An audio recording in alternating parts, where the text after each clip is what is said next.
Hey guys, so it's Bob with Kaler's Aquatics. Welcome back. We're just taking a quick look at the tub to see if we can see any evidence of the lyre-tailed platies.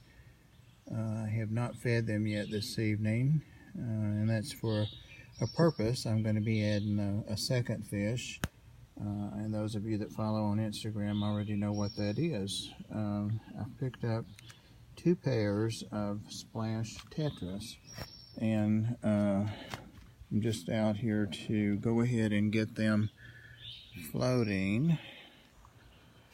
They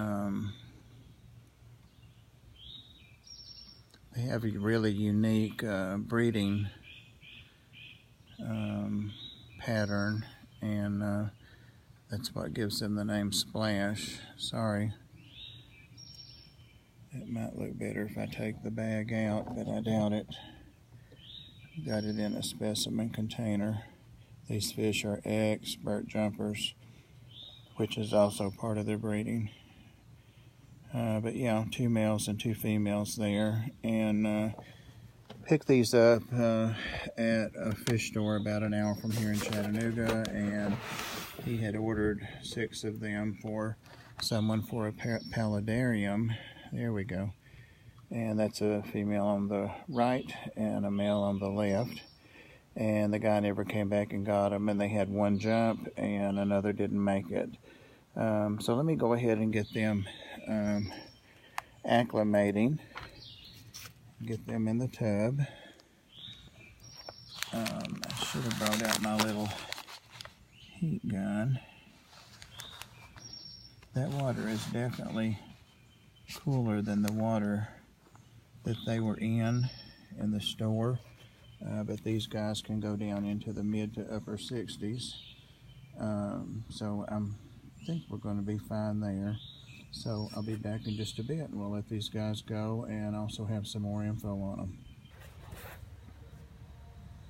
So 2 hours later, no, I fell asleep, took a little nap in the chair in there, waiting for Liz and Scott, King and Queen of Cichlids, to come on in about 10 minutes now. So let's wrap this up. I did check the temperature in the tub after, and it's still 67.6. And I also checked it in the bag, and it was 69. Now it's 67.5. So it's almost totally equalized. It's just 1/10 of a degree off. And I think I'll go ahead and cut the bag open and get these guys out. And I had a real good inspection of them at the store. Oh, and by the way, still no indications that the mollies are in here, so there's always the possibility that they could, oh crap, I forgot that won't fit over here. Always the possibility that they could have, wow, I need another hand or 2. So let's see here. You're not seeing any of this that's going on.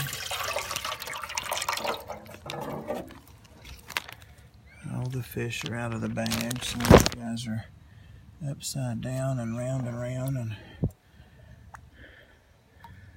so they're beautiful, beautiful little fish. Like I said, the guy at the store told me that he had a pair when he was in junior high, and the guy at the store is probably 50. So they were probably in the hobby at one time and popular, and those fins are just stunning. And of course that scared color. These guys are Tetras, of course, and they're from the Amazon basin. They like temperatures a little cooler. You don't need a heater for them. They run about 68 to 76 normally, and in fact you want it cooler for them to spawn. And the way that they spawn and where they get the name Splash Tetra is, sorry, I'm trying to change my grip. They lay their eggs on the underside of leaves or branches or whatever overhang. Gosh, I'm having second thoughts about putting these in there. I'd rather put them in a tank almost and breed them out. But they breed underneath the leaves that hang out over the water, and we have plenty of that, and we have plenty of growth coming up out of the water and falling back in the water, and you can see there are plenty of new little sprouts coming up there. So there's plenty of places for them to spawn. And what they actually do is they splash their eggs if the water level fluctuates at all, or sometimes they put their eggs up on a leaf that's not quite as high as the water, and I wasn't sure how they did that unless they actually jump out of the water onto a leaf, but they do splash their eggs and keep them wet until they hatch. And at that point, any parental care stops, as I recall. But yeah, let's let these guys get in here and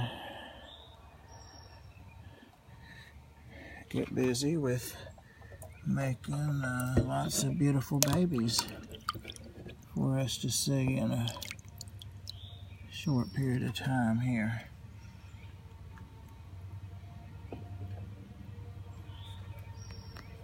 Oh yeah, hang on. We've all but lost our light. It's 5 till 8 p.m. in East Tennessee.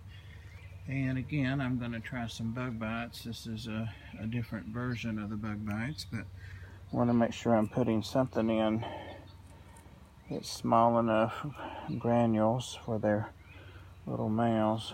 That may be a little too much, but there are lots of things in here to eat this. I'm not seeing snails yet. I want to go ahead and make sure we got plenty of granules on the surface.